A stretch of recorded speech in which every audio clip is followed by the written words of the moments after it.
ఈ 5 ఏళ్ళేమో ఆ రాజధాని మీద మనం ఫోకస్ పెడతాడు, మనం అటుపక్క ఎదురు చూస్తూ ఉంటే ఇటుపక్క చంకనాకి ఇచ్చేస్తాడు. అంతకంటే ఏం జరగదు. అయ్యే పని కానివన్నీ చెప్పాడు ఆయన, అయ్యేది ఏది చెప్పలేదు. తెలియక నా జగన్మోహన్ గారు చెప్పండి ఇవన్నీ. బడ్జెట్ లోటనేగా ముందుండే వాళ్ళన్నమాట ఈయన చెప్పారు. మరి ఈయన ఎలా ఇస్తాడు? ఇంత తీసుకొచ్చి ఎలా ఇవ్వగలడు? ఇప్పుడు అప్పు అవదా? అప్పు అవదా? మన మీద నెత్తిన పడదా భారం? పడుతుందా పడదా? మరి అందరూ తెలిసిన విషయమేగా. ఆయన ఎలా చేయగలడు? ఏమీ చేయలేరు. అవదు. వేచి చూద్దాం. 3 బండ్లు ఫ్రీగా వస్తే వాడుకుంటారు అందరూ. ఫ్రీగా ఇస్తే ఎవడైనా వాడుకుంటాడు. కానీ జరగాలి అది. జరిగినప్పుడు ఆనందమే, లేకపోతే ఇంతే. ఏంటమ్మా అమలు చేసే అవకాశం లేదంటారు చంద్రబాబు నాయుడు? 99% ఉండదు అనుకుంటున్నాను నేను. ఎందుకని అంటారు? ఎందుకనంటే లోటు బడ్జెట్ అని వాళ్ళే చెప్తున్నారు కదా. ఇప్పుడు చెప్పినవన్నీ ఆయన అటకెక్కిచ్చేస్తున్నాడు. ప్రతి విషయం కూడా బడ్జెట్ లోడ్ అని చెప్తున్నారు కదా. మరి ఇంకెలా జరుగుతుంది? కొత్తగా ఏం తేగలడు ఆయన? జనానికి తెలియట్లేదు. సాక్షి టీవీ ఆపేశాడు. తెలియాల్సినవి తెలియబట్టలేదు. వాళ్ళే చూపించుకుంటున్నారు. వాళ్ళు ఏమంటారు? అంతకుముందు అది ఆపారు కదా, ఇప్పుడు మేము ఇది ఆపామంటారు. కామనే కదా అవన్నీ. మనం ఏం చేయలేము. గవర్నమెంట్ కదా, మనం చూస్తూ ఊరుకోవడమే. జగన్మోహన్ రెడ్డి గారు మేము అందరికీ అన్ని సంక్షేమ పథకాలు అందించాము అని చెప్పేసి కూడా చెప్తున్నారు. వైసీపీ ఓటమి గల కారణాలంటే మీరేం చెప్తున్నారు? గ్యాంబ్లింగ్ అనుకుంటున్నాం. మా ఓట్లన్నీ ఆయనకి వేసాము. మా ఏమైపోయినాయి ఓట్లన్నీ? అసలు అంతంత మెజారిటీ ఎలా వస్తుందండి? ఆయన ఏమైనా విరుద్ధంగా జనానికి ఏం చేయలేదు కదా. అంతా బాగానే చేశాడని జనం అందనుకున్నప్పుడు అన్ని ఓట్లు తక్కువ ఎలా వస్తుంది? రాదు. కాకపోతే ఏం జరిగింది అనేది మిస్టరీ. అది ఎలా ఛేదించాలో మనకు తెలియదు. అంతే. వ్యతిరేకత వస్తే కొంతమందికి ఉండదు, అందరికీ ఉండదుగా. 100లో 75% ఆయనకు మంచి 20% మాత్రమే ఇది ఉంది వ్యతిరేకత. 20% మాత్రమే. అది ఒక వర్గం అంతే. అన్ని వర్గాలు ఈయనకే ఓకే చేస్తారు. చంద్రబాబు నాయుడు గారు ఎక్కువ పథకాలు పెట్టడం వల్ల ప్రజలు మొగ్గు చూపించారంటారా? అది కూడా అబద్ధమే. ఆయన ఇస్తాడు అంతకుముందు లోకడి ఇప్పుడు ఎలా ఇస్తాడు అనుకుంటారు? అది అబద్ధం. కాకపోతే ఏంటంటే ఓటింగ్ అంతా ఏదో జరిగిందని జనం అనుకుంటారు. అది మనకేం తెలియదు. లేకపోతే ఇన్ని ఓట్ల ఇంత మెజారిటీనా? మీరు అది పథకాలు పెట్టేటప్పుడు ఖజానాలో ఉన్నాయో లేవో అన్ని చూసుకున్నారా? మీకు ఓటు కావాలి, మీరు పదవి కావాలి. ఇప్పుడు ఎక్కిన తర్వాత లేవంటే అది పద్ధతి కాదు. ఎక్కిన తర్వాత మీరు ఏదో బాధపడి పెట్టాలి కానీ ఇలా ఖజానాలో డబ్బులు ఉన్నాయి లేవని అలా చెప్పకూడదు. మనం అది పట్టేటప్పుడే ఆలోచించుకోవాలి మళ్ళీ ఉన్నాయో లేవో అని. అది అంటే ఇప్పుడు ఆయనకు రోషం రావాలి, మన పదవిలో ఎక్కువ ఉన్నాయి అని చెప్తారు ఎంతోమంది. అలా చెప్పినా మనం అవి పట్టించుకోవద్దు. పదవిలో ఉన్నప్పుడు మన తహత్ని బట్టి మనం చేస్తాం.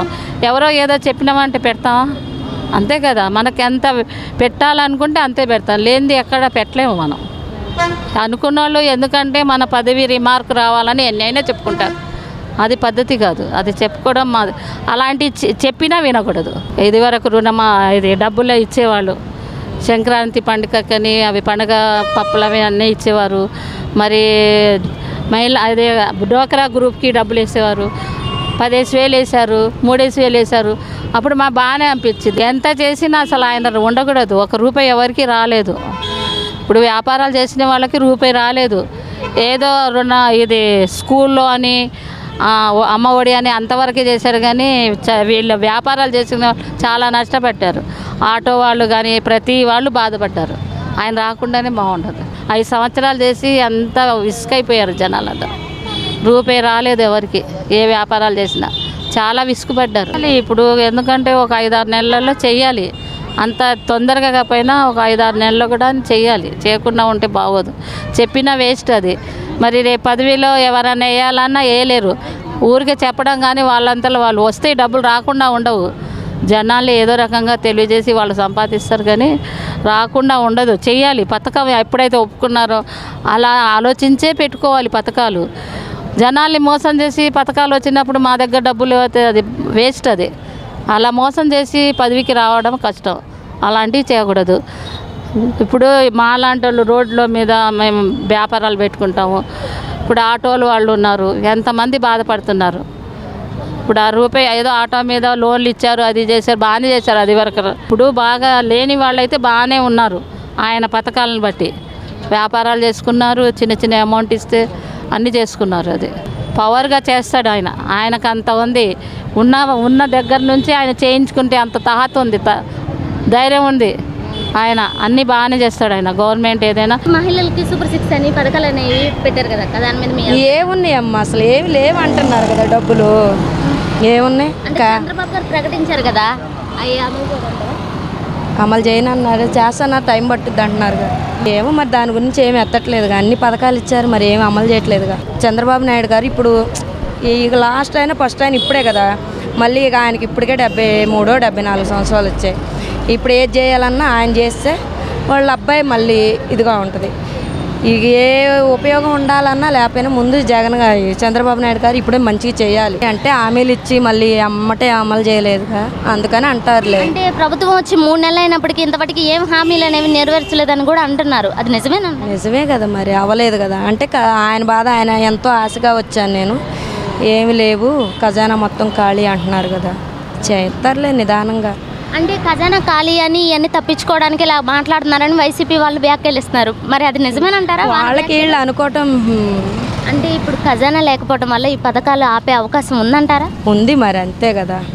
మరి దీనివల్ల ప్రజల్లో వ్యతిరేకత అనేది రాదంటారా? వస్తుంది, ఫస్ట్ ఆయనకి వచ్చింది, తర్వాత ఈయనకే వస్తుంది, ఇక తర్వాత ఇంకో సంవత్సరం పోతే ఎవరు పట్టించుకోరు. అంటే జగన్ గారి కంటే చంద్రబాబు గారు ఎక్కువ హామీలు ఇచ్చారు.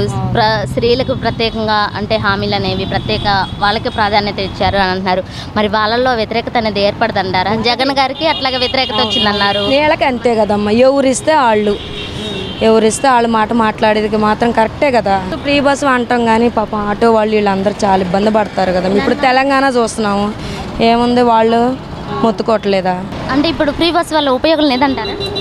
ఎందుకులే అమ్మ, ఇప్పుడు మనం కష్టపడుతున్నాం, మనీ ఇప్పుడు మన కుటుంబం ఉంది, మన ఇంట్లో రూపాయి ఖర్చు లాగే కదా ప్రభుత్వందైనా. ఇది కూడా అంతే, ఇప్పుడు కష్టపడాలి, బతకాలి. అమ్మ వాళ్ళు అవి రాలేదు ఈ రాలేదు అని అంటారు కానీ మన పిల్లల్ని మనం సొంతంగా చదివించుకోవాలన్న కోరిక తల్లిదండ్రులకు లేదు. వాళ్ళు అది చేయాలి వీళ్ళు ఇది చేయాలనే చూస్తున్నారు కానీ ఇప్పుడు మన పిల్లలు మనం చదివించుకుంటాం, వాళ్ళు పెద్ద అవుతారు, మిమ్మల్ని మేము కష్టపడి చదివించుకున్నాము అని అంటాని తల్లిదండ్రులకు ఉందంటారా? గవర్నమెంట్ డబ్బులు వచ్చినాయి, మేము చదువుకున్నాము, మీరేం చేశారని తల్లిదండ్రులని ఎదురు తిరిగే మాట్లాడుతున్నారు. అలాంటిది లేకుండా ఉండదు. కన్నప్పుడు తల్లిదండ్రులు పిల్లల్ని చదివించుకోరా? తల్లికి వందనం రాలేదు, ఫ్రీ బస్సులు రాలేదు అని నిందించే కన్నా మనం కష్టపడతాము. ఈ రోడ్లు వేసి చక్కగా రాజధాని ఇచ్చి అన్నీ ఉంటే బాగుంటుంది కానీ ఫ్రీ డబ్బులు ఎన్ని వస్తే ఎన్ని అవుతాయి అమ్మా? ఏదైనా మన రూపాయి రావాలి, మనం కష్టపడాలి, మనం బతకాలి. వాళ్ళైనా ఎంతకైనా చెప్తారు. ఇవన్నీ అసలు హామీలన్నీ చేయకూడదు, చేశారు కాబట్టి ఇవ్వలేదు కాబట్టి ఎవరైనా అంటారు. అంటే ఇప్పుడు మహిళలకి సూపర్ 6 అని 3 సిలిండర్లు కావచ్చు ఇవన్నీ అంటున్నారు కదా, మరి నెరవేరుతారు అంటే దానివల్ల ఉపయోగం ఉందంటారా మహిళలకి? నేను ఇప్పుడు అదే కదా చెప్పేది. ఇప్పుడు మనం తినేదే కదా, ఇప్పుడు మనం వండుకునేది, మనం సంపాదించుకొని మనం కట్టుకోవాలి. ఎవరో ఏదో ఇస్తారని ఆశపడి బతుకుతామా? కానీ ఉండేవాళ్ళు కూడా ఉండారు కాదని నేను అన్నాను. ఏమో అమలు చేస్తే మంచిదే, లేకపోతే ఇంక ఇవే వస్తాయి వ్యతిరేక, లేకపోతే మళ్ళీ వ్యతిరేక వీళ్ళే నెక్స్ట్ జగన్ గారే వస్తారు. ఇక వాలంటీర్ లేకుండానే 2 నెలల నుంచి పెన్షన్ ఇంటికే తీసుకొచ్చేస్తున్నాం, ఇక వాళ్ళ వల్ల ఏంటి ఉపయోగం, అవసరం లేదు అంటూ కొంతమంది అన్నారా? అనేవాళ్ళు అంటారు, దాందే ఉంది, దానికి మనం ఏం చేయలేం. ఇష్టమైనట్టు మాట్లాడతాడు, ఇష్టం లేనట్టు మాట్లాడతాడు, అది సహజం. మీ వాలంటీర్ ఎలా పనిచేసేవాడు? పర్లేదు, బాగానే పనిచేసేవాడు. అమ్మాయి ఎలా పనిచేసేది? బాగానే చేసేది. తెల్లపాటుగా 5 6 వచ్చి పెన్షన్లు ఇచ్చేది, మా కాగితాలు ఏం కావాలో అవి రాసుకునేది, మాకు ఏమైనా సర్టిఫికెట్లు కావాలంటే ఇంటికి వచ్చి రాసుకుని వెళ్ళి ఇచ్చేవాళ్ళు. అన్నీ బాగానే ఉన్నాయి. మిమ్మల్ని సచివాలయానికి రప్పించేవాళ్ళ? లేదు, ఏదైనా మా అవసరం ఉంటే మేము వెళ్ళేవాళ్ళం. అది జగన్ గారు తీసుకొచ్చిన వ్యవస్థ చంద్రబాబు గారు ఉంచరు, తీసేస్తారు అంటూ కొంతమంది. వాళ్ళ ఇష్టం, ఇక మనం దానికి సమాధానం లేదు.